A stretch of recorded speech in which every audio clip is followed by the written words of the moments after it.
ብራዚል ከዓለም ዋንጫ ውጭ ሆነች። ኔይማርም ከብሔራዊ ቡድን በይፋ ስንብቱ አደረገ። ኤርሊንግ ሃላንድ ብራዚልን ከመረብ ውስጥ ጨምሮ ሲያሰናብት፣ ኔይማር ግን በጣም ሞክሬያለሁ ግን ሁሉም ነገር አብቅቷል ሲል የእግር ኳስ ዓለምን በሐዘን አስጽመዋል። በብራዚል ካምፕ ውስጥ ምን ተፈጠረ? አንቸሎቲስ በፔናልቲ ውሳኔ ላይ ጋዜጠኞችን ያስቆጣው ምላሽ ምን ነበር? ሁሉንም ሰበር መረጃዎች በጥቂት ደቂቃዎች ውስጥ እናያለን። ሰብስክራይብ አድርጋችሁ ጀምሩ። ሰላም ጤና ይስጥልን የቻናላችን ቤተሰቦች፣ ዛሬ በዓለም ዋንጫ ታሪክ ታላቅና አስደንጋጭ ክስተት ተመዝግቧል። ኖርዌይ የ5 ጊዜ የዓለም ሻምፒዮኗን የሆነችው ብራዚልን 2-1 በሆነ ውጤት ከውድድር ውጪ በማድረግ ወደ ሩብ ፍጻሜ አልፋለች።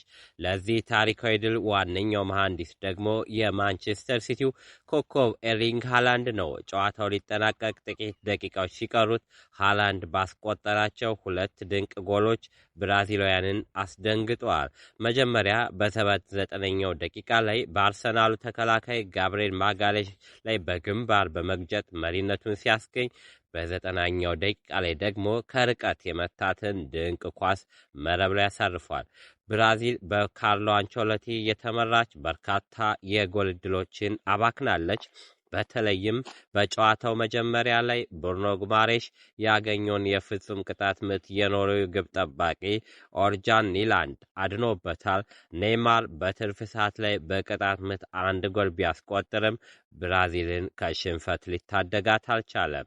ይህ ድል ለኖርዌይ በታሪኳ የመጀመሪያው የዓለም ዋንጫ የሩብ ፍጻሜ ጉዞ ሲሆን፣ ሃላንድ ደግሞ በዓለም ዋንጫው 7ኛ ጎሉን በማስቆጠር ከመሲ ጋር እኩል 7 ጎል ተስተካካይ ሆኗል። ሃላንድ የወርቅ ጫማውን ፉክክር ተጋርቷል ማለት ነው። አሁን ኖርዌይ በሩብ ፍጻሜው ከእንግሊዝ ጋር የምትገናኝ ይሆናል። እናንተስ ምን ታስባላችሁ? ኖርዌይ በሃላንድ መሪነት እስከ ፍጻሜው መጓዝ ትችል ይሆን?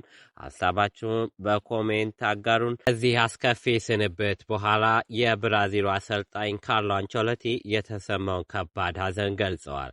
አንቸሎቲ ሲናገሩ ሁላችንም በጣም ያዘንን ይመስለኛል።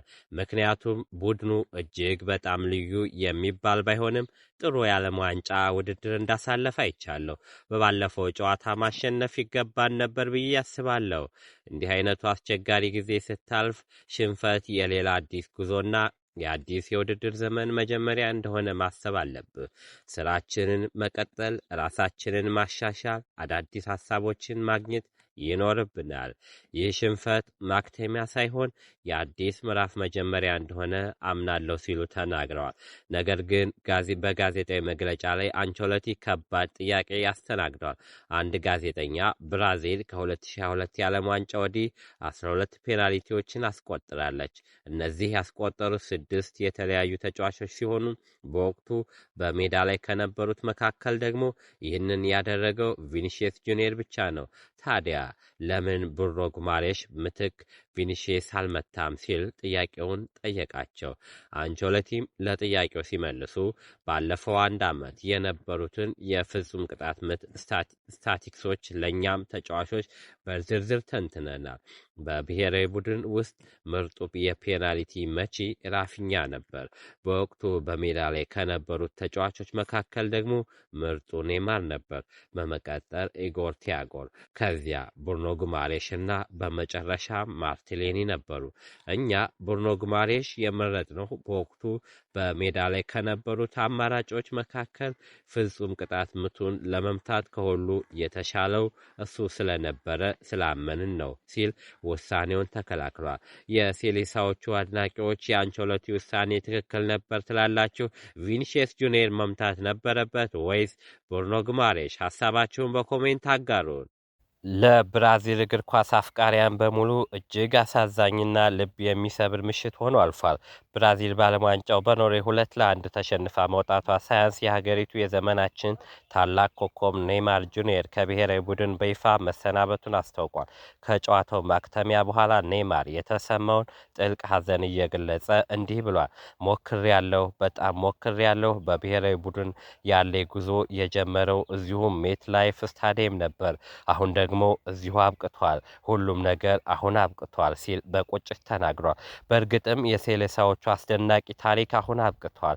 በዚህ የኖርዌይ ጨዋታ ላይ በሁለተኛው አጋማሽ ተቀይሮ የገባው ኔይማር በትርፍ ሰዓት የተሰጠችውን ፍጹም ቅጣት ምት ወደ ጎል በመቀየር ማስተዛዘኛ ጎል ቢያስቆጥርም ይህ ተጫዋች በብራዚል ማሊያ ያደረጋት የመጨረሻው ዓለም አቀፍ ጨዋታ ሆና ተመዝግባለች። ላደረክልኝ አስደናቂ ትዝታዎች፣ ስሜቶችና አስታይን ለነበረው ድንቅ የእግር ኳስ ጥበብ በሙሉ እናመሰግንሃለን ኔይማር።